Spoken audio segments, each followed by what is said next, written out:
Welcome back to the Infinity Podcast. Today I'm joined by Dana Sayles, managing partner at 360 and one of the most respected names in land use and entitlements across Southern California.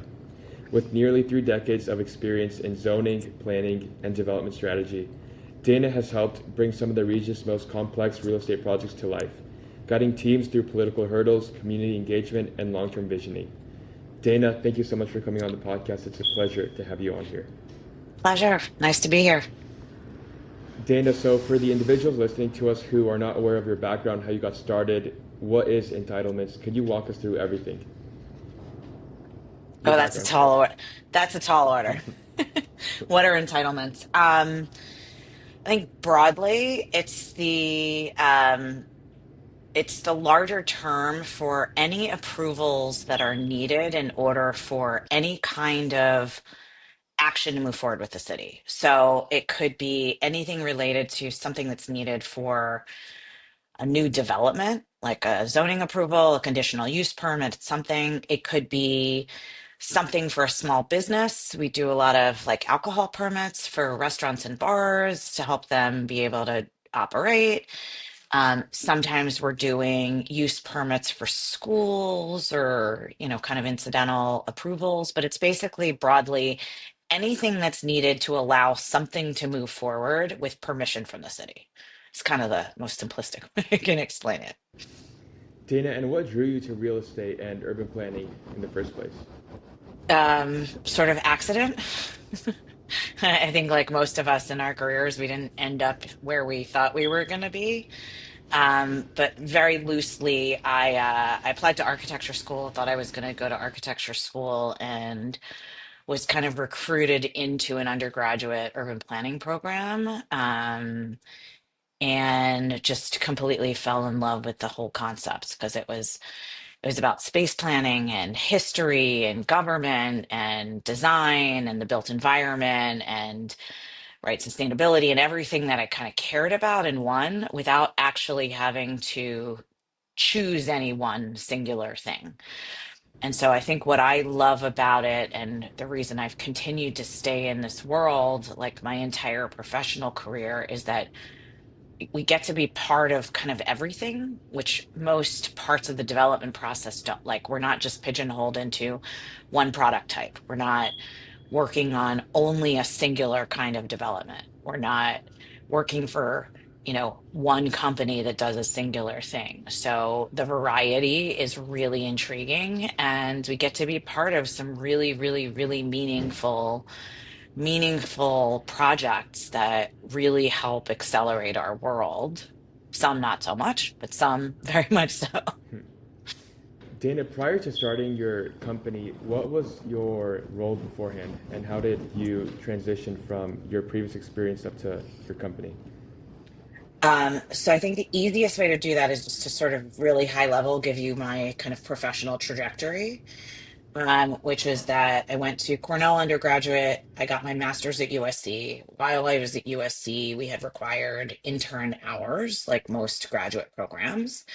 And I worked for an affordable housing developer, really doing whatever they needed at the time. It was mostly tax credit applications. At the time, you had like a 4-inch book with paper that you had to submit to the state. You don't do that anymore, it's all digital. And then I was provided an opportunity after that after graduation to work for essentially a lobbyist. Had no idea what he was doing, but I agreed, and he said, I need someone to help me with entitlements. And I was like, what's an entitlement? And he really kind of showed me the ropes. Actually, his exact words were, you just came out of 6 years of planning school. How do you not know what an entitlement is? And it's mostly because they don't teach it. They do not teach this in school. And I really kind of learned and met a lot of people, particularly in the city of Los Angeles, and learned how things processed, but I was really kind of still into this built environment world. And so I left there in the late 90s and went to work for a very large master planning landscape architecture firm based in Orange County. Was doing very large scale, California master plans, which was really exciting. And we were doing all of the large scale regulatory documents, specific plans and general plans, and kind of helping to decide like how these communities were going to be based. And after a couple years, I got hired by one of our residential development um, clients, essentially, to come in-house. And so I then was on the development side for about 10 years until the last market cycle, kind of leading forward planning and development at a very young age for two home builders, doing mostly multifamily up and down kind of the West Coast in Colorado. And I did that essentially until the housing, market crashed in 2008 and everyone was out of a job. And I started consulting kind of out of necessity, not embarrassed about it at all. Gave me a number of years to have two wonderful children and really like sort of use everything that I knew how to do, which was entitlements, project management, a little bit of marketing, a little bit of construction. I was on the job site. Like I had this broad world. And then kind of coming out of the recession, I had this idea, like literally it was an idea for like a one-stop shopping consulting firm that did land use entitlements, community engagement, and permit expediting, and a little bit of lobbying and everything in between, project management all in one. It was basically what I had been doing independently. And I wrote this like crazy business plan and decided I was going to start a company. And that was 13 years ago. And I now have kind of arguably the largest private company in LA that does what we do. So it's been a really crazy road. That's amazing to hear. That's such a great trajectory, Yeah. Dana. And when starting this company out, what was the biggest challenge that you first faced? How did you overcome that? Um, Probably it was the fear that I think most people I know who start businesses, which is like, am I going to succeed? Is anybody going to want to hire me? Like, how am I going to find work? If I get the work, I have to do it. But it was mostly like a fear of, would anybody like buy into this? And would anybody be interested in this service? Um, and that was kind of, for the first 2 years, probably the biggest hurdle was like, how do I find a place? What's our niche going to be? Like, what are we going to do? And somehow I hit it right because I doubled my business plan for the first 3 years, year over year, like 100% over what we projected. So clearly we were doing something right. And I would say for my entire career and really the entire run of 360, I would say 90% of our business is entirely referral based. Wow. So clearly it's word of mouth and referral, which is Yeah. really high praise for what we do and my team. Dana, now diving more deeper into the entitlement process, what is like one of the most misunderstood aspects about getting a project approved in the first place? Um, I don't think it's misunderstood that it's brutal and hard.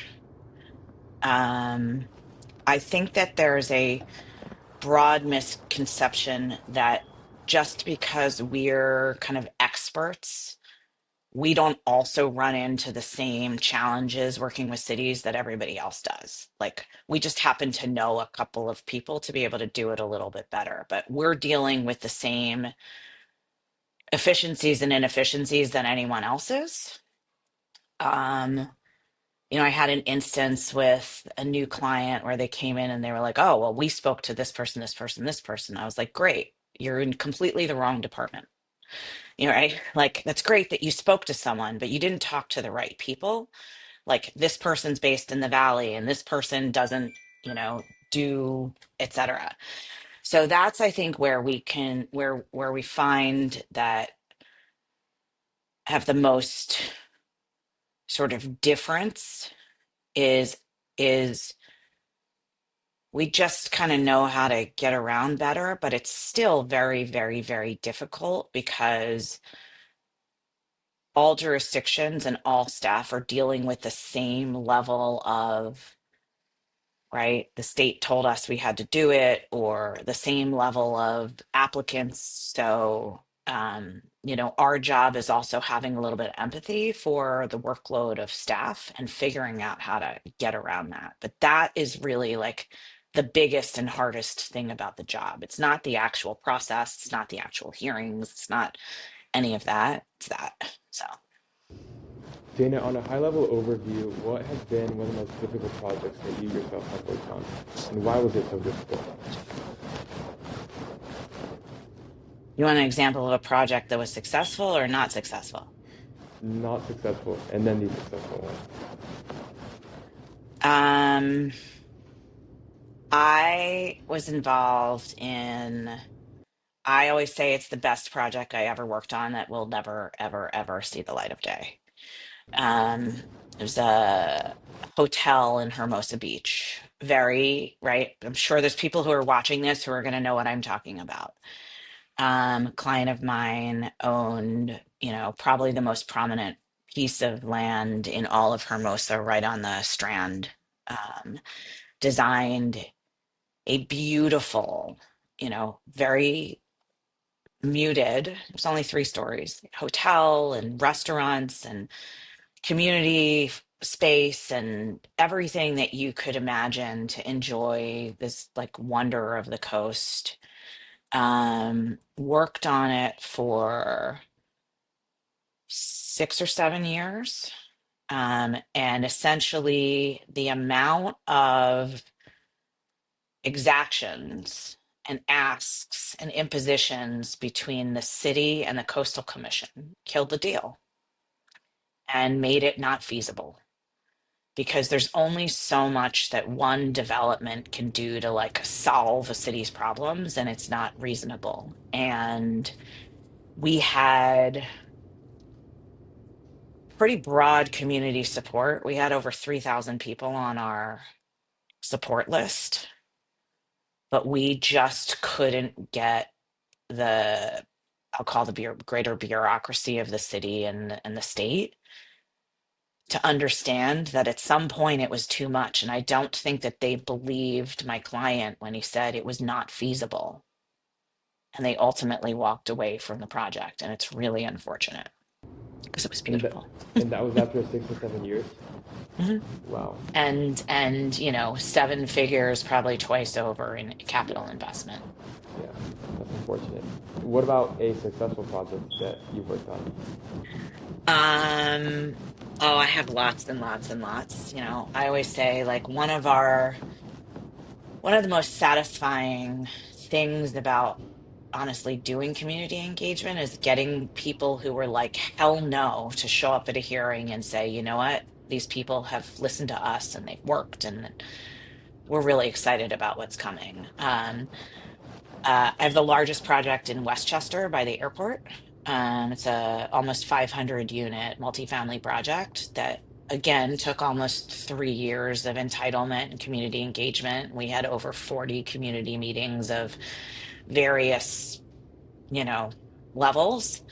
And people were adamant about, right, opposing that level of intensity in downtown Westchester. And unfortunately, over time, over the last several years,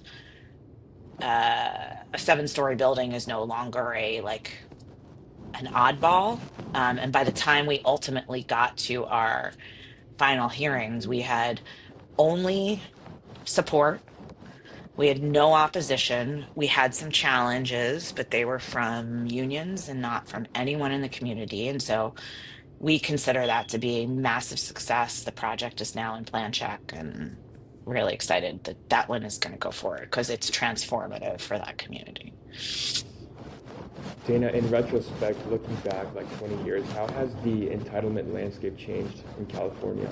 Has it obviously gotten Um, any more difficult? And what, I just want to hear your thoughts on this. so I think it depends on what city you're in. I think that there is so much momentum coming out of the state to incentivize, residential development, affordable housing, and all of that, which is great. But for some reason, I don't think it's ever been harder. Even with all of that, it's been hard. And the biggest thing is that there is absolutely nothing there if you're not housing. So if you're self-storage, if you're an office project, if you're a school, if you're a small business. We have a little tiny like children's art school. They've been in the process for an hour, a year, right? So the problem is that it's sort of created this disparity in process where if you're not a housing project with affordable housing, you go to the bottom of the stack and the end of the line. And it's been really difficult for small businesses. It's been really difficult for institutions, and all of the other things that are necessary to create a balanced community. And so it's still really, really hard. The amount of application materials has quadrupled. The number of departments you've got to go to for checks used to be one, now it's six. The ability for incomplete and this constant back and forth is like excruciating. And it sort of, so while we don't have as many public hearings, which is really nice, the process itself, I think in some ways has gotten a lot harder. And it's nobody really knows why. Do you see this landscape improving anytime soon? Obviously, we have like the tailwinds from the state, but I just don't know if it works on a city level. I mean, I think we're in a new norm. I think that it remains to be seen. Um,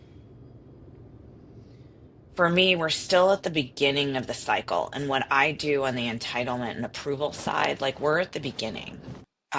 We haven't quite seen the construction starts. We haven't quite seen the lending institutions sort of loosen up. So we haven't seen the execution side to know if all of this is going to work yet. There's we're still at the beginning of the cycle, and Right. construction starts were, almost non-existent for the last 24 months, and they're finally starting. I think that from a regulatory standpoint, this is here to stay, and that's really good.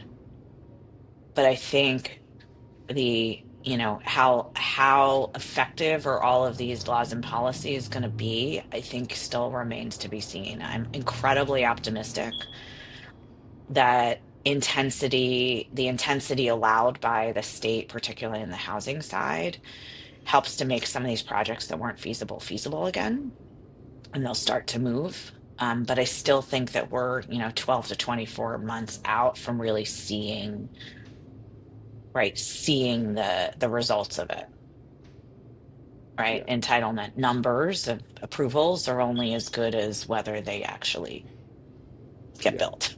Yeah. Dana, 3 weeks ago, I was over at Las Vegas for Blueprint, which is an event that covers the intersection of prop tech and real estate. And there was some new The software that intersection of what? prop tech, property Sorry, there's technology. there's like a weird um sorry, I know where I'm there. That's better. Can you hear me? Yeah. Okay. Yeah. So Blueprint was it's at the intersection of prop tech and real estate. And there's some new Okay. softwares that were coming out which tackled this problem of entitlements and city planning. I want to hear how you're using AI and if you're even using it or considering it within your work. Um, so, my general philosophy as a manager and teaching staff who are, a product of the digital age is that there is no substitute for using your brain. There's no substitute for knowing how to write, right? And there's no substitute for learning how to communicate directly.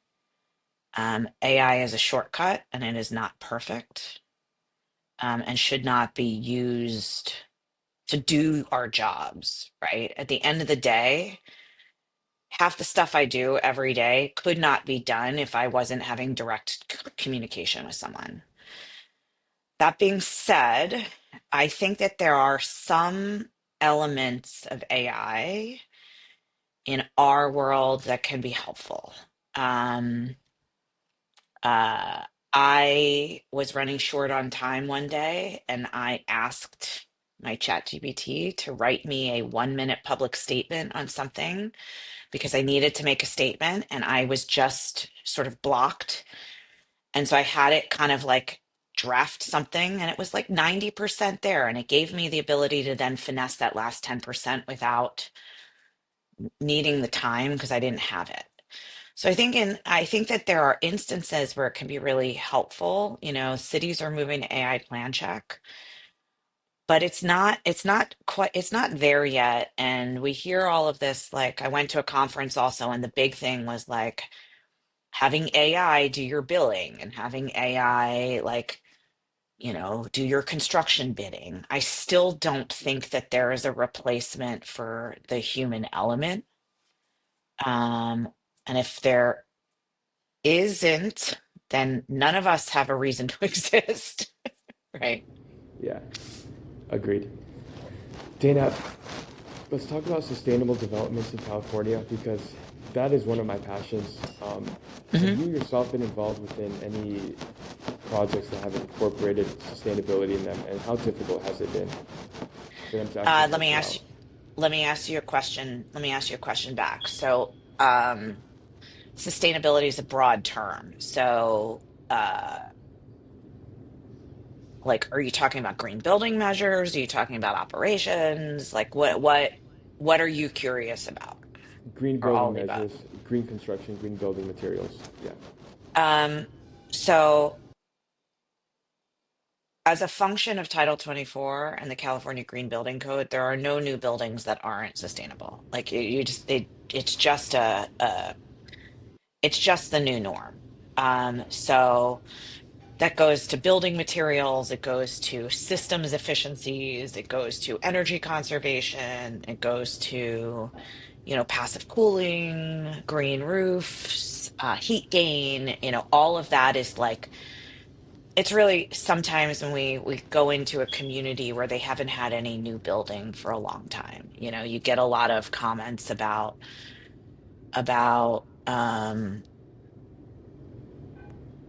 like the noise from air conditioning units or something like that, or you know, because they don't have AC or heat in a lot of these like old buildings, they just weren't built with them, right? Maybe there's like a window unit. um but it's just like there's no way you can't be sustainable. New buildings are essentially equivalent of lead silver the day they come online without doing anything except complying with code. And the 2025 building code that's coming in January has some additional, you know, pretty broad energy efficiency measures. So that's like the big change that's coming. Electrification. I have my own, you know, thoughts of, but um, yeah. Cool. Dana, for such a long-term, how do I say this? For such a long game industry that is entitlements, how are you able to stay grounded and maintain that focus and vision on the one project that you want to execute on? Honestly, there's good days and bad days. We all have them. I'm no different. Like some days are really, really, really hard, and you just can't wait to get home at the end of the day. Um, I don't know.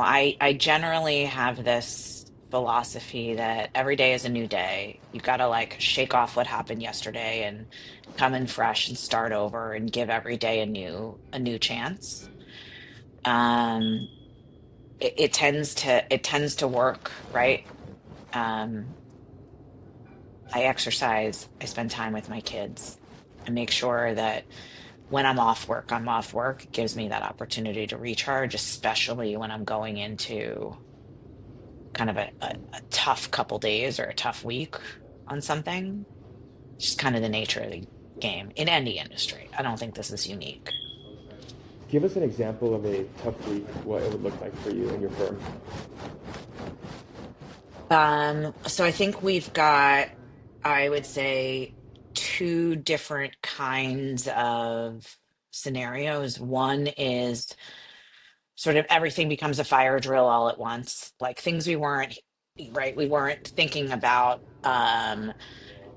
right, final inspection issues on a project coupled with uh you know, a lawsuit that got filed by someone, coupled with, right? We were supposed to have a hearing and things went sideways, coupled with, three things got appealed. Staff was out and we didn't get our decision, right? We got yelled at by a client because we missed a date because right? Like, and all that kind of happens generally in cycles.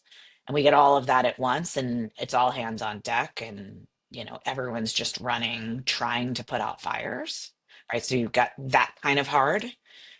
The other kind of hard is really tough projects going into hearings where it's again just a lot of time and energy. I take a lot of pride in being really prepared when I go into a hearing, right? Reviewing all the materials, like working with council offices, working with whatever community groups, making sure that we've got our support, making sure that I know every detail of the project to answer every obscure question that might come from the city. Really, preparedness and that time. It's like, right, you're coming out of school, you've got that major exam where it doesn't really matter, you're going to pull in all-nighter because you have to be prepared, right? So that's kind of the other side of it, which is sometimes it's just a lot of work, right? And we're in that, like, it's really hard mode, and then when it's done you can finally like exhale and breathe. Yeah, that makes complete sense. I do agree with that school example. I've been through that as well. Right. Dana, how have you been able to balance your work life and your personal life? I have a pretty, COVID made it really hard, but I have always had a pretty firm, um, firm policy of no work at home. That became really difficult in COVID when we were required to work at home and there was no separation. But when I'm at work, I'm at work. When I am at home, I'm with my family. It is really important. I don't work on the weekends if I don't have to. I try to not um like we don't work in the living room, we don't work in the kitchen, we don't, right? Everyone has their designated workspace, so our family spaces are unimpeded and not, you know uh, not tainted with, kind of the energy of the workday if we don't have to, you know Yeah. so Dana, I have three questions now to round out the podcast. okay. First one to start is going to be, what has been your favorite moment in your entirety of your career working in this industry? There's so many. I do have a couple I'll call core memories. One of them, I was working at this company called Urban Pacific Builders in the early 2000s. It was a little infill company, and we did the first 100% affordable senior housing building in Thousand Oaks, like really difficult place to get development done. And that was the first project I ever was involved from acquisition, led the entitlements, led the entire design, and I also construction managed.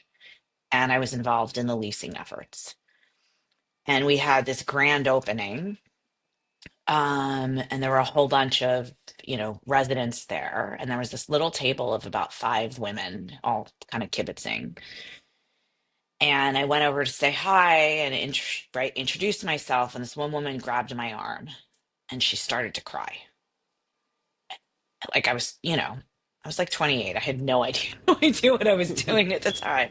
She starts to cry and she said, "Thank you so much for giving me a home." Right. I always get teared up when I think about it. Wow. And when you take a step back, like I also had this incredible manager when I was at John Lang Homes, who did the sales and marketing. And he said, everything we do is about the end user. And he always said, and I tell this to my team, it's like also one of my philosophies. I tell it when I teach classes. You can buy a piece of land at like the best price, and that's great. And you can get it entitled in record time and get your approvals, and that's great. And you can design it and get through plan check and have it be completely smooth, and that's great. And you can get it built and under construction under budget, and that's amazing. But at the end of the day, if nobody lives there, you failed. So everything is about understanding the end user and ensuring that your project is a success because someone wants to live there and someone wants to call it home. And if they don't, you failed. Nothing before it mattered. And it's such an incredible philosophy, right? That sort of always allows us to look at projects today. We get plans from an architect and we're like you couldn't like give it a little pizzazz? Seriously. Like at the end of the day, someone has to live here. And we do hear from our clients who cut corners that they have a tough time leasing. And in some ways, I'm like, well, we told you so. Like, like I'm a planner because I want to make this world a better place and I want to provide wonderful places to live right? That provide people the same opportunities wherever they go. And they shouldn't have to sacrifice the quality of life because a developer needed to cut a corner to make a little bit more money, right? There are ways of doing it. So that's like generally, um, generally, like I always look back at that experience from that woman and the philosophy about understanding the end user because they go hand in hand. And it really is kind of the core of everything that I do when I look at a project. That's such an amazing philosophy, and thank you for Yeah. sharing that story. That's awesome. It's really heartwarming. Hmm. Dana, crystal ball within 5 years, Oh, God. where do you see the California entitlement landscape? Honestly, I don't see it any different. I think this is,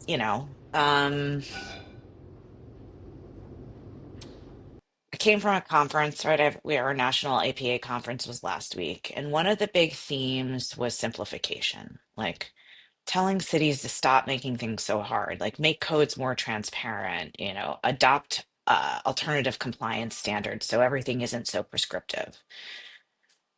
I would love to see that one day there's a no need for my job. I'd love to see it be easy for you to walk in anywhere and be like, I want to do something. I'd like to make it easier for my restaurant client who's just trying to build a patio to not have to go through hell and back, right? Because they want to have some outdoor seating. I just don't think that that's the case. So I don't know that we're much different. I just hope that on the housing front, a lot of this stuff from the state trickles down to some form of streamlining from the cities. So at least there's one product that is a little bit easier. Yeah, makes complete sense. And now, looking upon the course of your entire career, what is the best piece of advice that you could give to someone who's just starting out their career in real estate? So I probably have two pieces of advice. One is don't pigeonhole yourself into what you think you're going to do when you're 20 something, because chances are it's not what you're going to end up in. Like, experience stuff, like take the jobs, go do obscure things. Just because you had this vision of going and being a developer doesn't necessarily mean that you're going to end up being a developer, right? Or whatever that is. Just, keep an open mind, and life is long, but it's really short, actually. It's really short. Can't believe I've been doing this for 30 years. But I thought I was going to be an architect. I didn't think I was going to end up Yeah, here. So that's kind of item number one. And item number two is, I think, more advice for, I will say, the new generation, which is don't cut corners. Like, don't take the easy way out. Don't live your life by whatever you read online and whatever new app can make it easier for you. Like, do the work, get in the trenches, right? Learn how to actually like do this stuff. And don't just look for the easy way out that's going to pay you the most money, because it doesn't add value to you as a person in the workplace in the future if that's your philosophy. So, like thank you. like do the work. Yeah, that's amazing advice, Dana. Where are people able to find more about you and your firm? Um, we have a pretty simple website, www.360.net, which I think you can post up. I have an incredible team of planners, a lot of whom are at early stages in their careers, who are incredibly savvy and always willing to help as well. So there is some information about me and us there. I'm sure if you Googled me or us, there's articles and stuff about projects we've been involved in. And then I always say people can reach out to me directly. No problem. Sounds good. Thank you, Dana, for coming on. It's been a Thank you pleasure to so have much you. for the time. Thank you. Bye bye. Thanks. Take care.